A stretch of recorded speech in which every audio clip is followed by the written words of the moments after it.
Hey guys, welcome back to my channel, and today I'm bringing you yet another book review. I will be talking about Amanda Hocking's book Torn and the Trilogy. It is my second book review and I am wearing the same clothes as my first book review, so obviously I'm doing them in the same day. But hopefully this video turns out a little bit more better than the first one because I kind of have an idea now what I'm doing. So let's get into it. So as I said, I'm doing a review on Amanda Hocking's book Torn. This is the cover. It's really pretty. So I think it's not the original edition, I don't think, no. I haven't really looked into that, which edition it is, but it's probably the one that I prefer compared to the ones that I have seen with like the girl on the cover and like the red, I don't know what it was, but I didn't really like that one, so I'm glad I have this one. I started reading this one on the 6th of September. It is now the 13th. I pretty much finished, switched, and dove straight into this. I could not wait to get into this. After the first book, I think you'll see in my last review, I will link it in the down bar below, that it was so captivating. It was everything I wanted it to be. And the ending left me wanting more. So I'm so glad I already had the second book to go straight to and straight into. So saying that, I'll give you a little bit of the background of the book. I'm going to read the blurb so I don't give too much away to you guys. So this is what it says. Acknowledging that she was different from everyone else wasn't difficult for Wendy Everly. She'd always felt like an outsider, but a new world and new family is a little hard for any girl to accept. Leaving behind the mysterious country of her birth, she is determined to fit back into normal life, but the world she's left behind won't let her go that easily. Kidnapped and imprisoned by her true family's enemies, Wendy soon learns that the lines between good and evil aren't as defined as she thought, and those things she'd taken for granted may have been lies all along. With the help of the dangerously attractive Loki, she escapes back to the safety of foreigning, only to be confronted by a new threat. It's time to make a choice. Can she put aside her personal feelings for the sake of her country? Torn between duty and love, she must make a choice that could destroy her one chance at true happiness. So, without going too far away from the blurb, I loved it. I loved it. Although I gave the first book a 5 out of 5 star rating, I'm definitely going to give this one a 4 out of 5. There was just a few things in it that actually did annoy me. There's a lot more interaction with other characters in this book, and I felt like sometimes the way they reacted was just too plain. It just wasn't normal for someone to react the way they were reacting, and I don't know, I just kind of felt like they were going along with whatever Wendy wanted, even though she is royalty? I'm going to say royalty because if you've read the first book and you're watching this review to see the second book, then you've obviously know what's going to happen. So she's obviously royalty. Just because she's a princess doesn't mean everyone should just be like silent and follow her. Obviously they don't. Aurora does not listen to her. She does not have the time for her. Laura has her moments, but I don't know, there were just bits in the book where some of the characters just felt like they'd give up, and that kind of disappointed me because I wanted that angst. But other than that, everything about the book was so good. The story continued on exactly the same. The story didn't change, as in, like, it wasn't all over the place. There was the introduction, which wasn't set out. It was kind of all in one spot, and then you didn't have to carry on through the rest of the book to understand who was who and what was what, because some people obviously just don't read the first book and dive straight into the second. But I just liked that it wasn't spread out throughout the book, so that made it kind of be like, okay, we got the introductions done, let's just get back to the story. Let's talk about Tov, whatever his name is. Love him. Love him. And something about him, which I'm not going to spoil for you guys, it didn't surprise me. It did not surprise me at all. I was expecting it from the moment I started reading about him.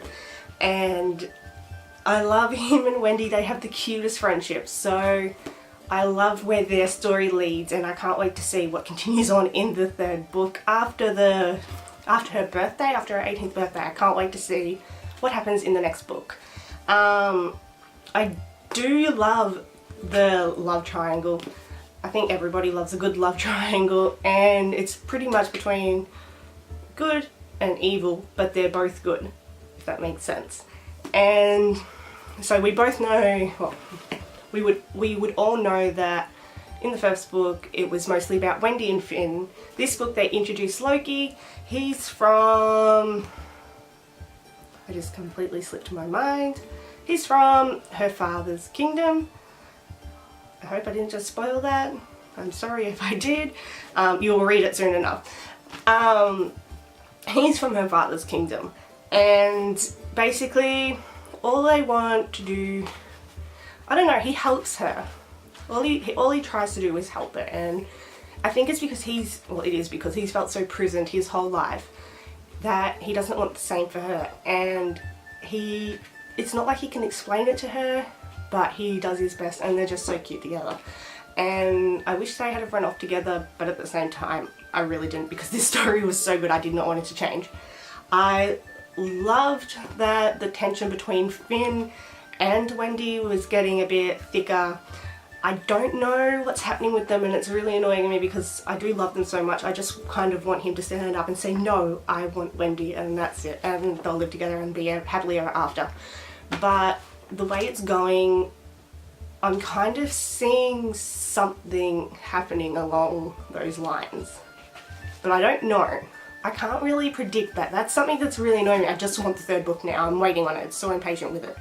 But other than that, it's just really, again, it's just really captivating. Amanda Hocking's writing is beautiful. Like, you can follow her story so easy.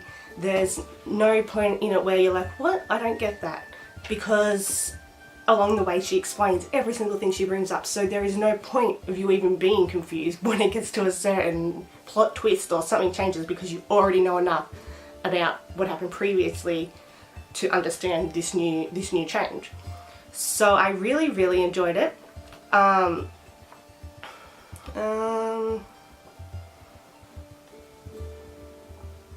Just looking through it for a second.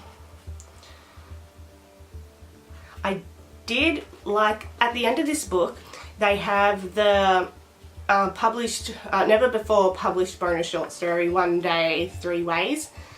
It's kind of the perspective of Finn, Tove, and Loki, and it kind of carried on for that extra part of the book.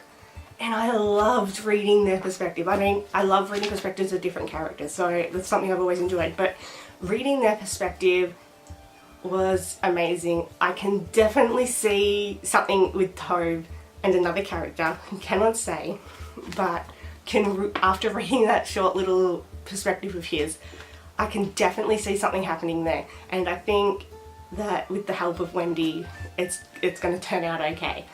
So I love it. I love that there's royalty, and I love that there's the fairy tale, and I love it all. Like, I cannot stress to you enough how beautiful this story is. Again, I said in my first review, you don't read many books about Trill, and I think that's what made this book extra special. Again, with the first book as well, it made this whole trilogy so special, and I think that's why it's so captivating to so many people.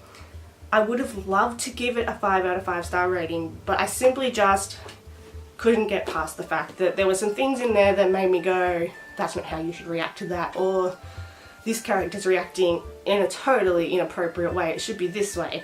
And I'm guessing not everyone's not going to agree with me on that, but for me, that was just something that I'm like, okay, that's not how a person should react to those things, so it just felt wrong.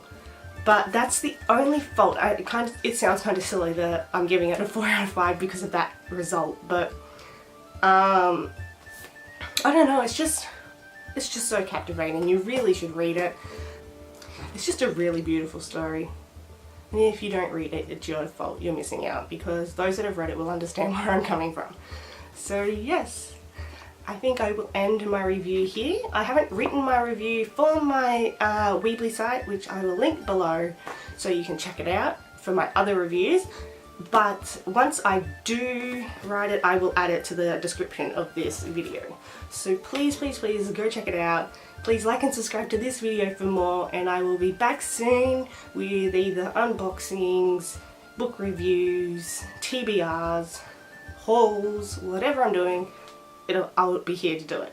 So thank you all for watching. Please like and subscribe, and I'll see you next time. Thank you.